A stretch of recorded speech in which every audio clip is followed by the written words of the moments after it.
Приветствую себя на канале. Меня зовут Кристина, и я кочую по миру. Сегодняшний выпуск будет о Бали. Мы провели на острове месяц, и сегодня я покажу, что мы видели, чем занимались и сколько это стоило. На Бали мы прилетели из Вьетнама, летели сингапурскими авиалиниями. Обзор делала у себя на канале в Телеграм. О правилах въезда на Бали тоже подробно рассказала у себя на канале в Телеграм, со ссылками на все формы, которые нужно заполнить перед прибытием. Обязательно подписывайтесь в телегу, там контента больше и выходит он чаще. Сперва мы заселились в приятный гестхаус на Буките, неподалеку от пляжа Миласти. Вот такая у нас территория. Я говорю тихо, потому что сейчас все спят, не хочется нарушать покой. Заходим в нашу комнату. Она на самом деле небольшая. Здесь сразу кровать, тумбочки. Вешать одежду, все чистое, плесенью не пахнет. Прям новенькая. Есть вот даже рабочий стол. Ванна. Ванна так себе, конечно. Самая большая проблема в этой ванне — это маленький запас горячей воды. А так приятный дом. Стоимость $26, если я не ошибаюсь, в сутки. Мне кажется, это отличная цена для Бали.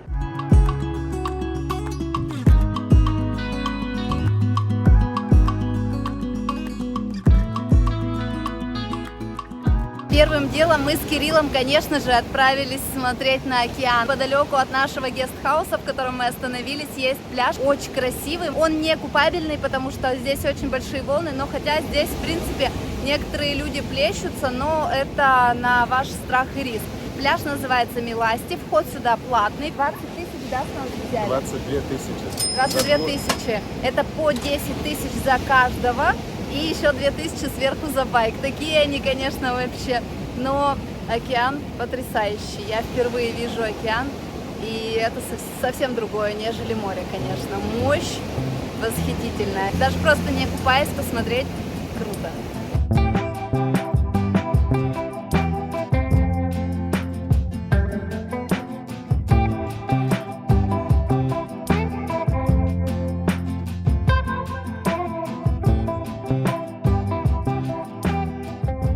Мы сейчас с Кириллом приехали в такое обалденное место, забыла, как называется этот пляж. Вообще все, что мы делаем здесь на Буките, это просто ездим по разным пляжам, смотрим, что тут есть. Просто смотрим на океан, как катаются серферы. Классный пляж, ест 5000 индонезийских рупий за человека. За все. Нам же 2 дали билеты, на каждом по 5, да? Просто 5000 я им отдал. А, да?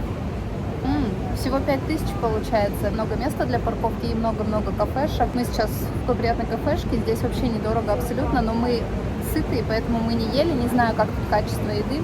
Коктейльчики взяли, они ужасно сладкие, я их не смогла пить, поэтому я себе взяла кокос, сижу, попиваю кокосик, наблюдаю за серферами. Красота неописуемая. Кайф, кайф. Единственное, что плохо, здесь, конечно, трафик ужасный. Думала, хуже, чем во Вьетнаме, нигде не будет. Но не могу сказать, что хуже или лучше, по-другому, но тоже плохо. Здесь ужасно сильные пробки, дороги плохие. Либо делается ремонт дороги, ужасно много пыли, выхлопных газов, пробки. И это, конечно, портит на самом деле весь кайф, потому что, с одной стороны, вот этот океан, это природа, и ты вроде бы на острове, где-то на райском, и в то же время такие пробки. И вот это все портит впечатление райского острова, и он уже становится не такой райский, пока ты доезжаешь до этих всех мест. Вот. Но потом ты доезжаешь и кайфуешь. На Буките посмотрели еще пару пляжей. Заехали на пляж Пандава, он расположен рядом с Миласти. Вход стоит вроде столько же, сколько и на Миласти, но этот пляж мне не понравился. Хотя, наверное, просто не повезло с погодой. Приехали после дождя, и пляж был грязный и некрасивый. Зато есть что-то наподобие набережной, где можно пройтись, и много недорогих кафешек. Удивительно, что именно на этом пляже много индонезийцев-мусульман. Так и не поняла, с чем это связано. Конечно же, заехали на знаменитый пляж Паданг из фильма «Ешь, молись, люби». Вход 15 тысяч индонезийских рупий. Это около $1. Сам пляж маленький, но если после спуска уйти подальше направо, то там будет меньше людей. Зато много обезьян, которые норовят своровать ваши вещи. Поэтому будьте осторожны. После Букита мы отправились в Санур. Там мы забронировали гестхаус на 1 ночь, чтобы на следующий день с самого утра отправиться на Нуса Пенида. Ну что, Кирилл, мы с тобой едем на Нуса Пениду. Да, на Нуса Пениду. А у нас рюкзаки. И нам удобнее гораздо. Бе-бе-бе.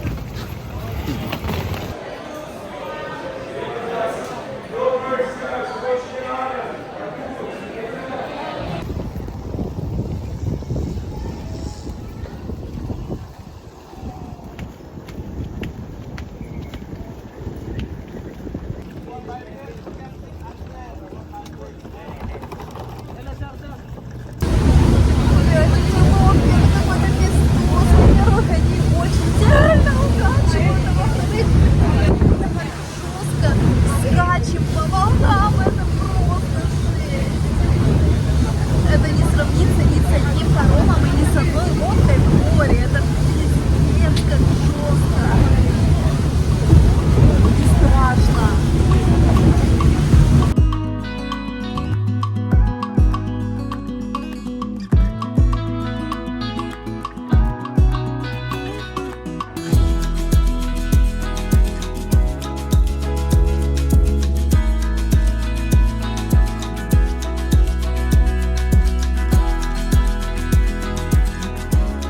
Заселились мы в гестхаус. Он, кстати, внутри не очень уютный, ну, точнее, он очень простой, максимально простой. Зато здесь такая красивая территория и довольно большая. Когда заезжаешь с дороги, не кажется, что здесь такая территория спрятана, а вообще прям такой сад, прям очень красиво, очень... Очень прикольно. Единственное, здесь петухи на территории, которые просто жутко горланят. Ну и вообще они там в клетках заперты, выглядят жалко их. Мы поехали на самый знаменитый и самый фотогеничный пляж. Сейчас сперва заедем на заправку и поедем смотреть красоту.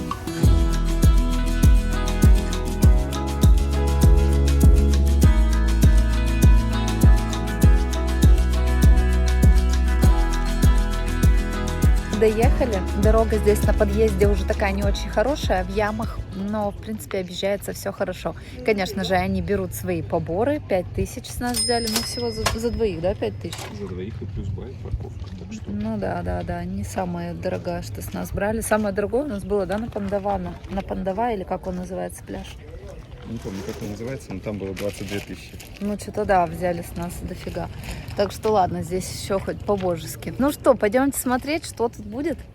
Здесь есть парковка для байка, есть парковка для автомобилей. Там вон продают всякие сувенирчики. И смотрите, здесь, вот видите, кран, строят лифт, который будет спуск к пляжу. Осталось совсем немного времени, чтобы посмотреть это место таким, какое оно есть сейчас. Совсем скоро будет толпы туристов, и выглядеть это все будет, конечно, по-другому. Здесь, кстати, на территории туалетов много, куча всяких лавок, продают кокосы, мороженое, вон магазин есть. В общем, территория вся оборудована. Перед территорией еще на подъезде куча всяких кафешек. Знаменитый пляж Келинкин со скалой, напоминающей то ли динозавра, то ли дельфина. Наверху огромное количество туристов, которые заняты созданием контента. Повсюду очереди, чтобы сделать самые эффектные фотографии. Мы же решили преодолеть непростую тропу и спуститься вниз на сам пляж. Спускаться пришлось по практически вертикальной лестнице, выдолбленной в скале. По мере спуска вниз ступеньки превращаются в дикую тропу. При спуске и подъеме обратно наверх нужно быть максимально аккуратным, чтобы не споткнуться и не пораниться. Но все усилия стоят того. Внизу вас ждет невероятной красоты бухта с бушующим океаном. Пытаться поплавать там я не рекомендую, сносит моментально, и это очень опасно. А вот помочить ноги и побегать от надвигающейся волны было очень весело и приятно. Мы с тобой спустились вниз, я надеюсь, нас слышно. Здесь такая красота! Океан так утягивает, здесь такие большие волны. Вот знаете, даже если вам вроде бы доходит до щиколотки, и вам начинает прям ноги утягивать, такое ощущение, что можно прям упасть, и тебя протащит прям в океан. Но как это красиво, мощно, капец.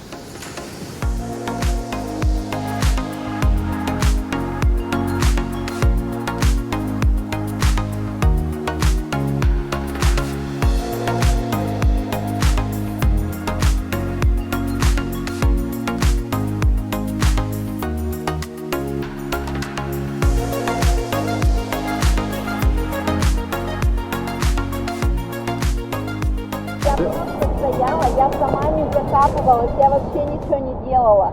И вот так море делало, океан делал, и, короче, меня закопало по щиколотке, офигеть, да? Ну.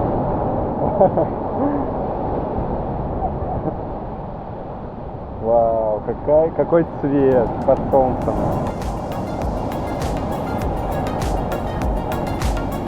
Выкапываться не планируешь?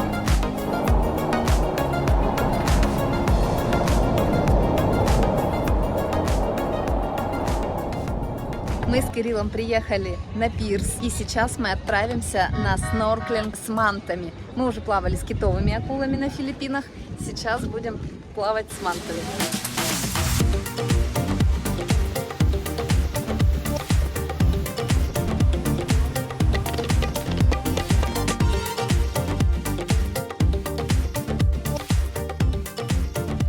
Как поплавать с мантами? Мы заранее нашли компанию организаторов на Google картах, написали в WhatsApp и договорились на утро. Приехали в порт, загрузились в лодку и помчали по волнам. Приехали в первую локацию, выдали ласты, маски и сказали: прыгайте. Я впервые окунулась в океан, и он был холодный, с невероятным давлением. Как только опускала голову вниз в попытках немного нырнуть, мне невыносимо сдавливало голову от этого давления. Плюс в этот день были волны, и меня укачало прямо внутри океана. Вокруг были дайверы в полной экипировке, и мы лишь с мастами и масками посреди океана. Чувствовала себя небезопасно. Было сложно, некомфортно, сам процесс мне не понравился. Но вот манты крутые. Несмотря на дискомфорт, это того стоило.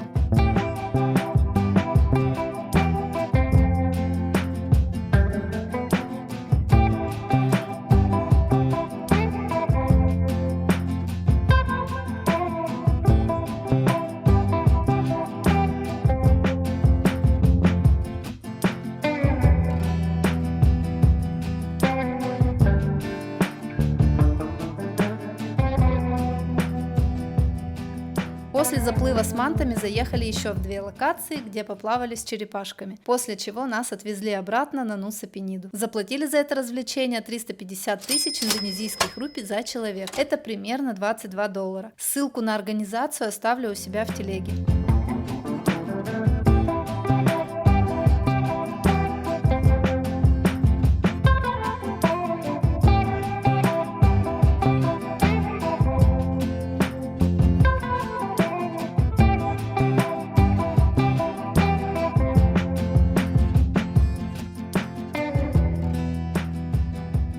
На Нуса-Дуа посетили еще один пляж Даймонд Бич. Виды красивые, но народу там как будто даже больше, чем на пляже Килинкин. И грабительская цена за вход. 35 тысяч с человека и 5 тысяч за парковку. За двоих и парковку заплатили почти $5. Спуск на сам пляж сложнее, чем на пляже Килинкин. И к тому же после наших активностей тело болело, сил спускаться и потом подниматься уже не было. Полюбовались пейзажами, и пришло время возвращаться на Бали. Ну все, мы доехали до Нуса-Пениды. Арендовали байк, мы заранее списались с рентами байка, и нам подогнали прям к порту. Арендовали такой же байк, как у нас был на Нуса-Пениде, только вот с такой штукой. Распихали один свой рюкзак, и теперь будем только с одним рюкзаком путешествовать, что гораздо удобнее, потому что 2 рюкзака прям тяжело. Кирилл один рюкзак вот так положил, и то у нас еще осталось место, мы распихаем, чтобы он был полегче. Ну все, мы сейчас поедем сначала на обед, плюс надо заправиться, и поедем в Убуд.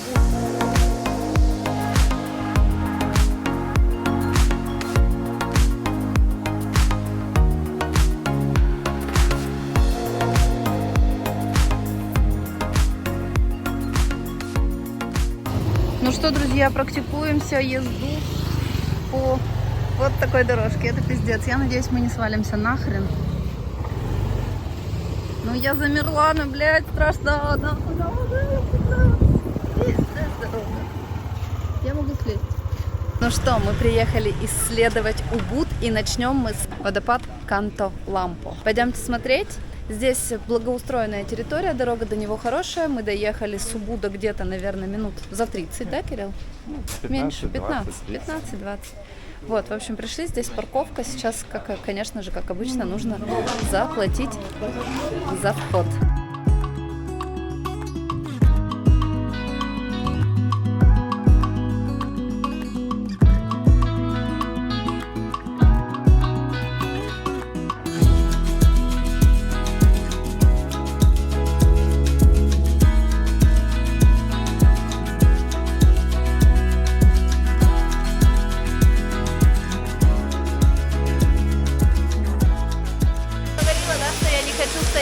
9. Ну, короче, мы на основной не пойдем.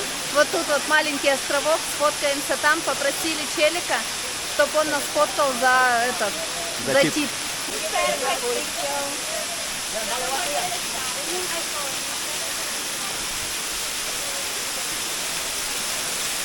Дальше говорит, дальше.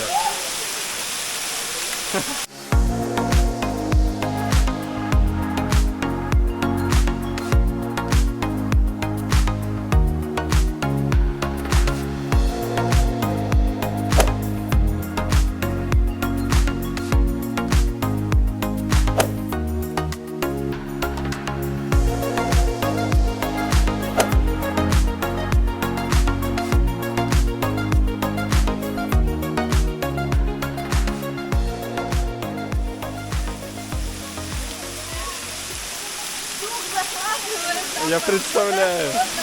Слушай, ну он молодец, он прям... Я в итоге сфоткалась. Самое основное впечатление это от работы фотографов. У них просто можно брать мастер-класс. Во-первых, знают все настройки, как классно сделать. Во-вторых, они знают позы.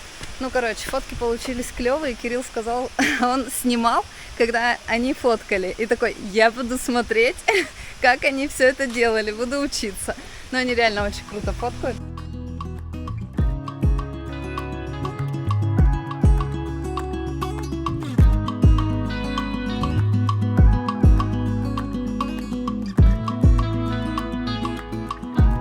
Мы сейчас с Кириллом приехали в одно потрясающее место. Мы приехали смотреть на рисовые террасы. Ехали где-то, наверное, 1,5 часа от Убуда. Вход сюда стоил 103 тысячи индонезийских рупий. Это за 2 человек плюс байк. Здесь огромнейшая территория. Просто гулять здесь можно целый день. Кататься по разным кафешкам. Множество троп сквозь рисовые террасы. Просто потрясающе. Здесь несколько разных маршрутов. Мы решили пойти вот по вот этому красненькому, самому коротенькому, маленькому маршруту.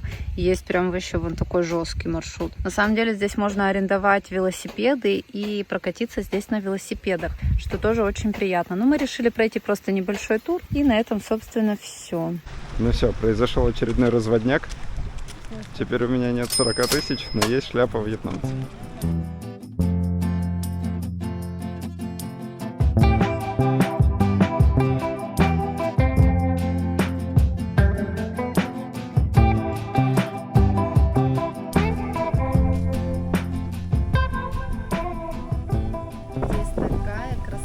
Вы даже не представляете, мне кажется, ни одна камера, ни одна фотография, даже на самый клевый там телефон не сравнится с тем, как здесь выглядит все на самом деле.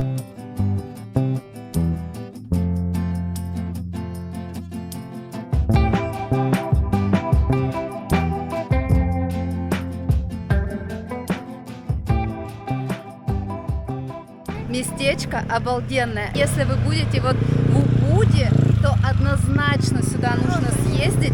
Но я бы даже рекомендовала и из другой части острова вот просто приехать сюда на выходные, снять здесь какой-нибудь гестхаус или отель, просто провести целый день, гуляя вдоль рисовых полей. Вы просто отдохнете морально. Мы даже здесь, не знаю, 2 часа, наверное, погуляли. Такое спокойствие, такое умиротворение. Вообще восхитительно. Здесь миллиард разных кафешек с разным ценовым сегментом. Есть варунги, вот эти балийские, есть дорогие рестораны. В общем, вы здесь найдете, запнулась, найдете здесь себе еду однозначно. Всегда можно на тропе выпить кокосик. В общем, кайф. Единственное, что не хватает, это туалетов на этих тропах. То есть они, по крайней мере, на маленькой тропе туалета нет. Поэтому, если вы захотите в туалет, то придется идти к выходу. А так, конечно, красота неописуемая.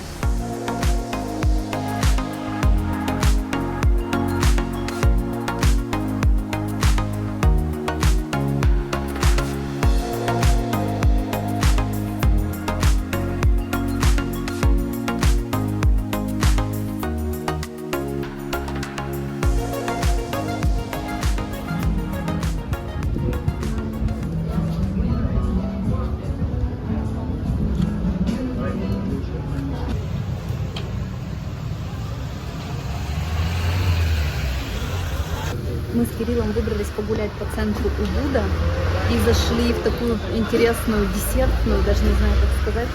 Здесь подают все из кокосов. Разные десертики, конфетки такие, знаете, здоровые, которые сделаны на овсянке, на кокосе и на банане вроде бы. И мороженое кокосовое. Обожаю кокосовое мороженое. Но самое, кстати, лучшее и здоровое кокосовое мороженое я пробовала в Таиланде. И там оно прям без сахара, без всего. Вот. Сейчас попробуем здесь.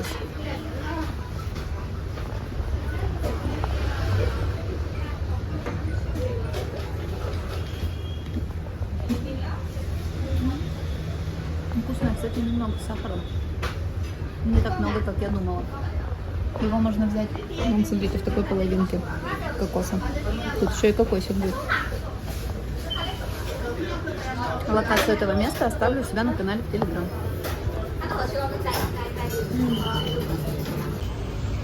В самом центре Убуда расположен такой Убуд Арт Маркет. Это огромнейший рынок, но он скорее больше, наверное, рассчитан на туристов.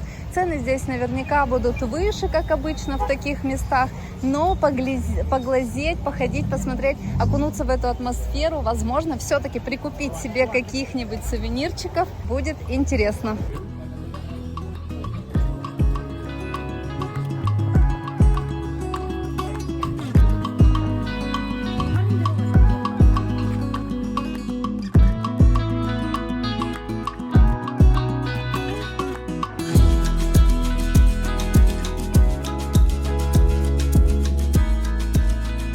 Если будете в Убуде, рекомендую съездить на рассвете в Кинтаманте и полюбоваться на вулкан Батур. В этом месте много кафешек и кофеен с потрясающим видом, но вот еда мне там не понравилась. Лучше приезжайте сытыми или будьте готовы к вкусной и дорогой еде. Когда мы там были, я особо ничего не снимала, а просто наслаждалась пейзажем с чашкой кофе. Но описание места, фотографии и локации кафешек оставила у себя на канале в Telegram. Не забудьте туда подписаться.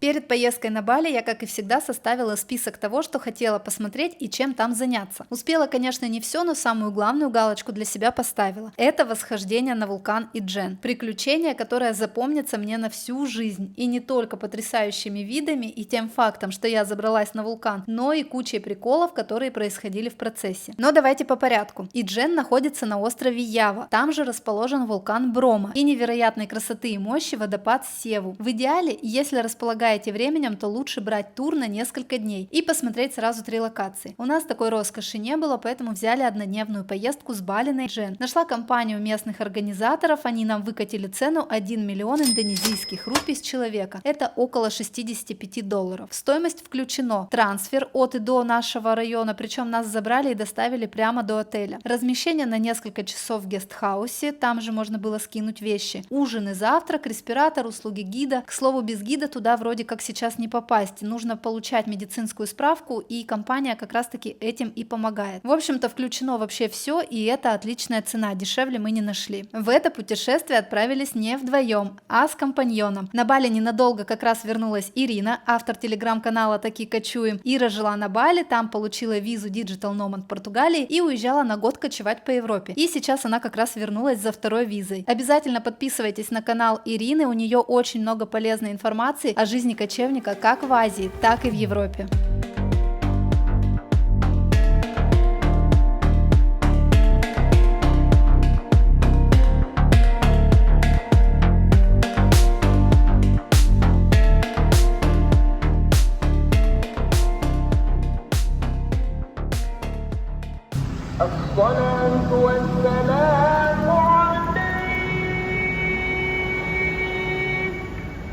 С недавних пор для восхождения на Иджен нужна медицинская справка о состоянии здоровья. Нам проверили давление, спросили о наличии хронических болезней и выдали справку. К 7 вечера прибыли в гестхаус для ужина и отдыха перед восхождением. С этого момента и начался пиздец. Индонезия, в отличие от острова Бали, мусульманская страна со всеми вытекающими. Мусульманская Азия – дикая смесь. Повсюду мечети, у которых звук выкручен до предела, слышно даже в космосе. Как нам сказали, на следующий день какой-то мусульманский мусульманский праздник, и проходила репетиция выступлений. А заключалась она в том, что они врубили музыку. Музыка играла весь вечер, полночи и все утро. Это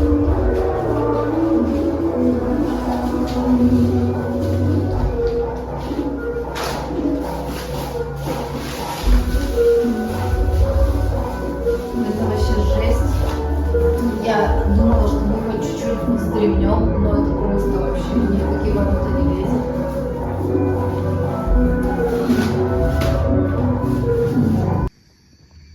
Что делаем-то? Что делаем? Ждем. Мы в шоке после ночи, которая у нас была. Мы спали в ночном клубе. У Мухаммеда было день рождения, все отмечали. Дискотека там все дела.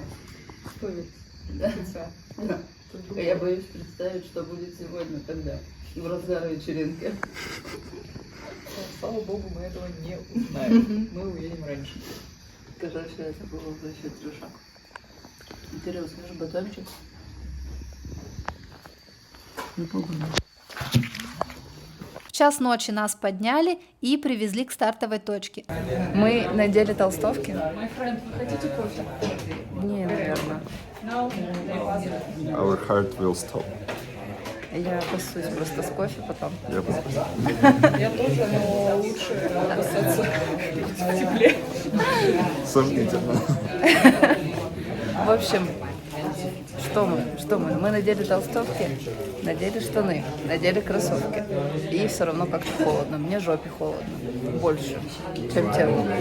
Вот. Но у меня не было никаких штанов, поэтому я просто в спортивных этих леггинсах. И все. Поэтому, если пойдете, надевайте что-то более теплое. И тем временем гид, если ты его подснимешь. Да, тем временем наш гид в этих в шортах и в тапочках. Вот прямо сейчас. Это чисто этот азиатский стиль носить так эти. Кроссовки. Да, вот он пойдет вот так. А может он не гид, а этот? Приколист. Налобные фонарики. Мы прикупили перчатки. И прикупила я вот такую штуку себе на лицо. И Кирилл тоже. Прикупила? Ага, окей. Так. Отличный лук на самом деле. А получается, если мы наденем фонарики, эта штука не наденется, Почему? да? Я наделась. А, наделась, да? Да. Верха есть, только на самый верх светится. Так. Дальше все. Как не. Фонарик готово? Отлично. Так хочу Ой, прости. Что-то там с понял. кошками здесь. А вот он. Котяра. Это еще самочка, мне кажется. Ну ладно. Вот так это делается. Вот так, да. Все отлично. Дорога предстояла непростая. Недосып, кромешная темнота, крутые подъемы и пыльная дорога. There is no we can come back to Jackson and then continue to Sunpoint. But one of the best view is from the middle. Yeah, this we can see. Подъем занял примерно 1,5 часа. Небо начало розоветь, и на самом верху нас ждали невероятные космические пейзажи.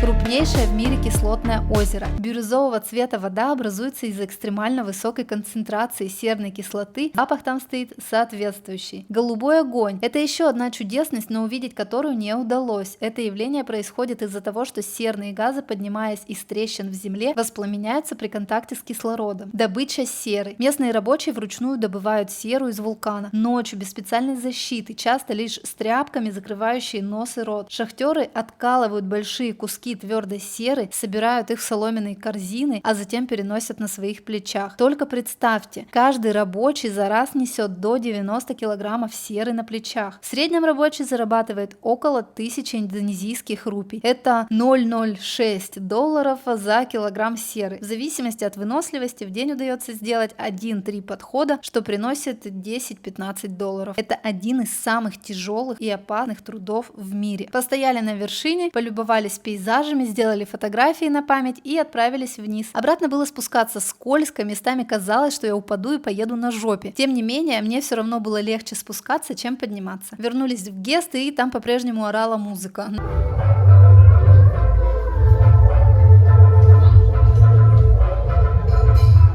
Нас накормили завтраком и после этого отвезли на паром. Я была уже вымотана до предела, обратная дорога далась намного тяжелее. Попали в адскую пробку и ехали, наверное, часов 5. Меня дико укачало, я нестерпимо захотела есть и вдобавок началась мигрень. Запоминающееся приключение. Это у нас кто тут такой?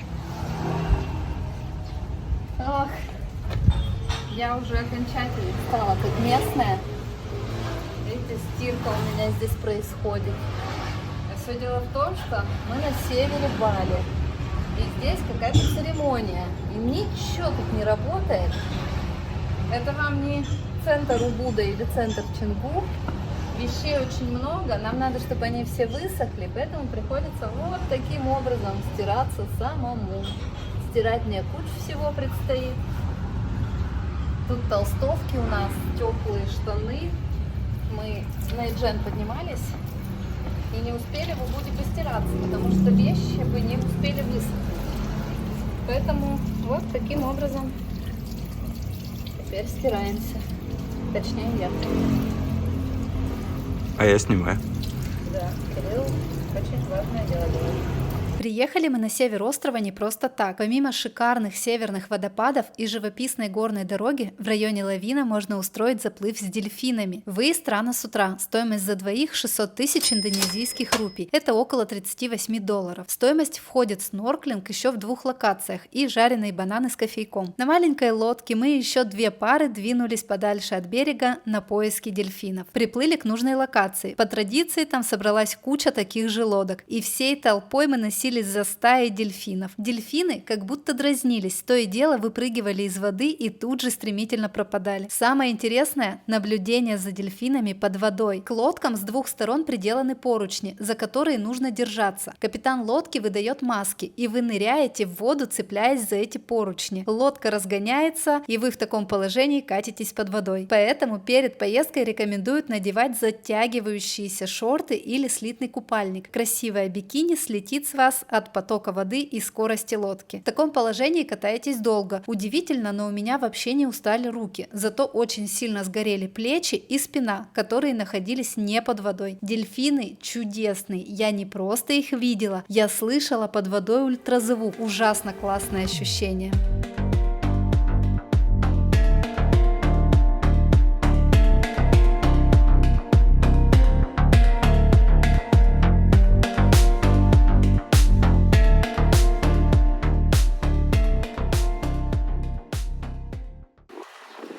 Мы с Кириллом доехали до Омеда, ехали 2 часа. Дикое испепеление, просто солнце шпарит неимоверно, все вокруг как выжженное, просто посмотрите вон эти горы. Мы арендовали офигенный гестхаус, просто вообще шикарный, с потрясающим видом. Мне кажется, я его сняла только из-за вида, потому что, как увидела, я уже даже другие не стала смотреть номера. Сейчас я вам его покажу. У нас тут такая очень большая собственная терраса, прям классно. Пойдемте посмотрим номер. Кровать. Смотрите, есть даже холодильник, даже чайник нормальный, не пластиковый, по крайней мере, внутри. Здесь стол рабочий, шкаф. Здесь вот такая кухонная всякая утварь, что тоже очень удобно, потому что часто ничего нет. Есть дополнительное окно, тоже там вид красивый очень. Ну, вообще, это просто кайф. Вот вид вот такой, дорогого стоит. Ванная, тоже хорошая ванная. И душ. Ну, перегородки нет, но, в принципе, тут нормально все сделано. Пока что я вот душ приняла, мне ничего не затекало. Вот такой у нас завтрак с видом на Агунг. Красота невероятная.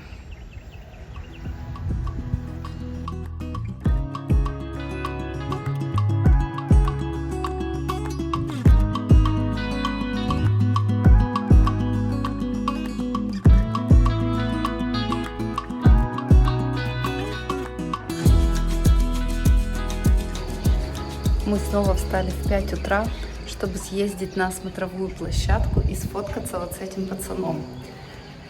Я уже так устала вставать в 5 утра, это какой-то капец. Абсолютно каждый раз я говорю: Кирилл, ну его нафиг. Сегодня говорю: Кирилл, давай ты один съездишь. Там наверняка есть больницы, которые тебя сфоткают. А я в интернете фотографии посмотрю. Смотрите, уже рассвет какой красивый. Но рассвет мы все равно уже самый смак пропустили, потому что нам ехать до туда 30 минут. Вот. Но все равно, наверное, будет красиво. Раз уж встали, то, в общем, пересиливая себя, поедем, съездим и сделаем фоточку.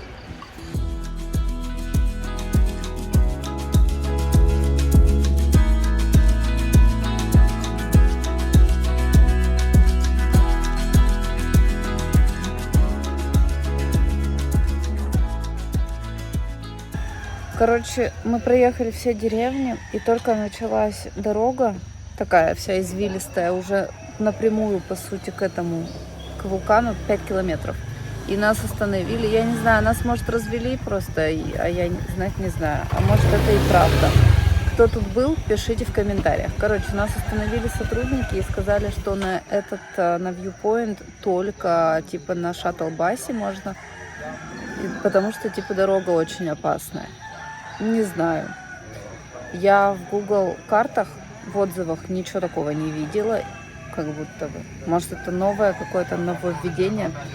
Сказали, что он будет только через полчаса. Полчаса я точно ждать не хочу. Я, если честно, ехать-то не сильно хотела. Ну, типа, viewpoint и viewpoint. У нас с гестхауса вид на вулкан этот. Вот. А ждать еще тут сидеть полчаса, не жравши, не сравши, ну, вообще не прикольно. Вот, сейчас Кирилл просто для вас узнает информацию, по крайней мере, которую нам скажут. Я не знаю, не ручаюсь вообще в достоверности. Может быть, можно и самим проехать. Вот, может, нас просто развели, а может, и действительно так. Но здесь много людей сидят, и они прям ждут, не едут сами. Причем и среди местных, поэтому не знаю. Ну что, Кирилл, что узнал? То, что шаттл отдельно стоит 70 тысяч, билет на вход стоит 70 тысяч, но если еще с фотографом, то, ну, все вместе 170 тысяч. Короче, хрень вообще, ну не знаю. Если хотите, то езжайте, но мне кажется, оно вообще того не стоит. Лучше снять какой-нибудь вот гест, как у нас, он классный. Вы там будете жить, вы там будете ночевать, вас там завтраком покормят и с Агунгом сфоткаетесь. Короче, мы поехали обратно. Единственное, самое плохое в этом всем, то, что завтрак мы заказали на 9 утра. Я жрать хочу уже сейчас. Ну все, прокатились. И еще поедете, если то возьмите с собой толстовку какую-то, потому что очень холодно, ужасно холодно ехать на байке. А люди вот сидят, они типа тоже, да, сюда? Так. Из не местных только двое. Товарищи из Индии, судя по всему. Сидят, ждут. Но они все говорят, типа, 20 минут ждать. Ну, а через 20 минут уже рассвет вообще полностью закончится. Ну, короче, да, хрень какая-то. Пошли они в жопу. Просто взяли и испуганили все. Все, короче, мы поехали обратно.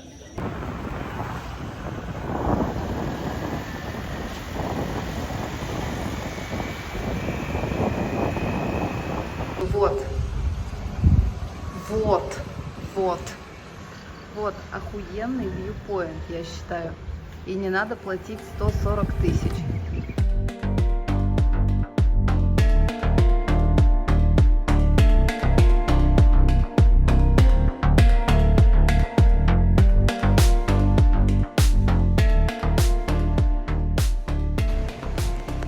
Мы с Кириллом поселились на Омеде на 4 ночи. Мы просто не выходим дальше 500 метров, наверное. У нас рядом кафешка, даже 2, с кондиционером.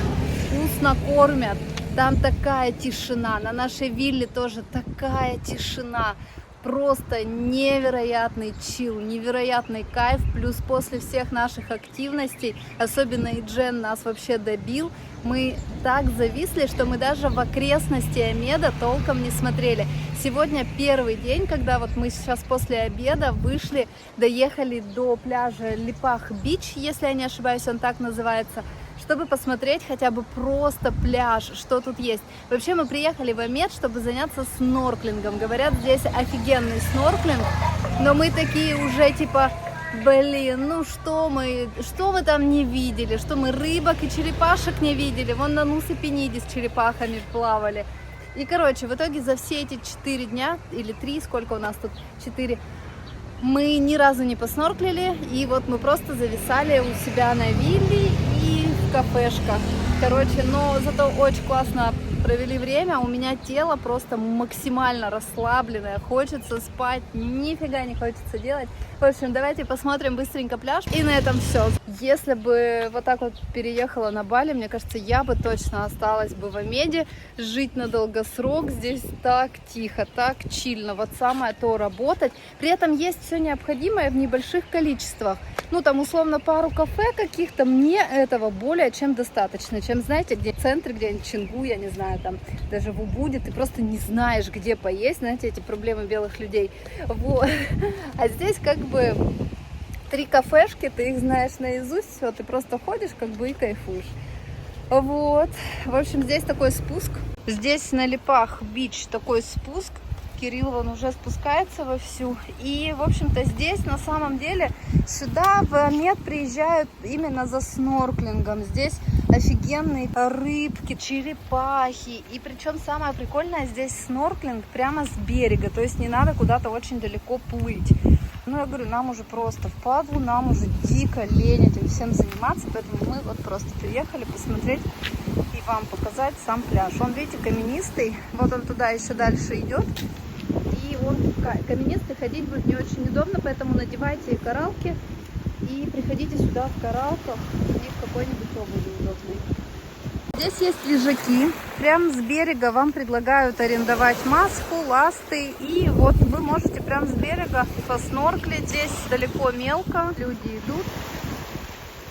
Мне кажется, с самого утра, прям рано-рано с утра лучше всего приходить. И, наверное, сможете достать всяких супер рыбок, черепашек и все такое. Очень чистая, прозрачная вода. Прям кайф. На этом путешествие по острову Бали подошло к концу. Спасибо за просмотр. Не забудьте поставить лайк и подписаться на канал. Всем пока и до новых встреч!